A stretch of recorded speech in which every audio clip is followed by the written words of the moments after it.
I should have bled out and died in 4.5 minutes. I managed to survive 15 minutes. As soon as we were hit and we landed the aircraft, the second helicopter landed and got me out of there. They were pretty sure I was going to lose the arm. Well, I've read about some of the things that you've said, and I've got to say you're a liberal and you're against the war. Absolutely, it was a mistake to go in. One of the bridesmaids at my wedding is flying helicopters in Iraq right now.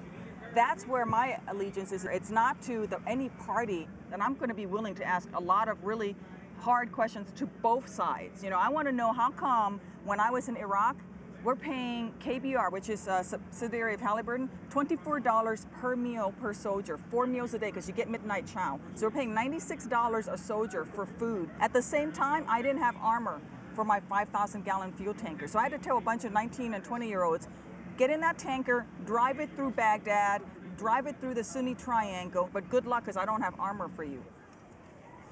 Can you stop a minute, sweetie? This is my husband, Brian. We've been together many, many years now, 15 years. Yeah, and he was there for me when I was injured and took care of me, and you know, so he knows better than I some of the medical challenges that people face. And when it gets really tough or I get really tired, I think about what it was like 18 months ago. This ain't nothing compared to what we've been through. She doesn't quit. I'll get home from work and she's still at the office.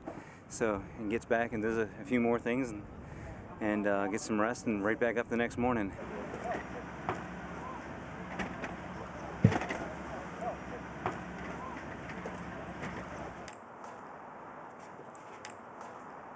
We are at Cove Plaza. It's a shopping center, a strip mall that my campaign headquarters is in. So here we are. And it's very typical campaign headquarters.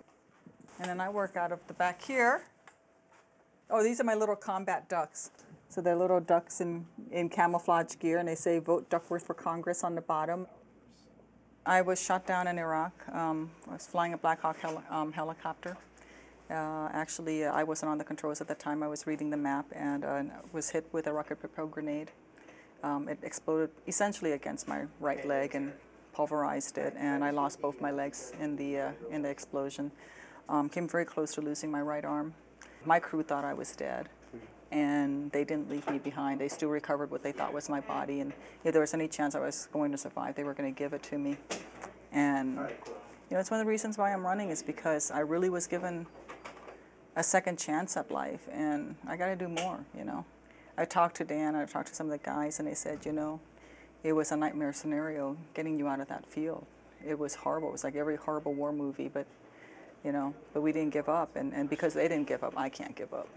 I got to be worthy of the second chance they gave me. And this is what hung over my hospital bed during my entire recovery. It's the soldier's creed. It starts off with, I am an American soldier. I am a warrior and a member of a team. I serve the people of the United States and live the Army values.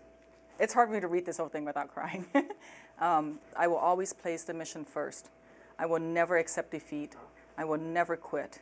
I will never leave a fallen comrade. That part of it is called the warrior ethos, and that's important to me because my buddies didn't leave me behind, and we didn't quit, and we did place the mission first, and that's what this is about. I like that the second line on it is, you know, I serve the people of the United States, and it's how I've lived my life. That's what this is about, and the mission is to serve the people of this district.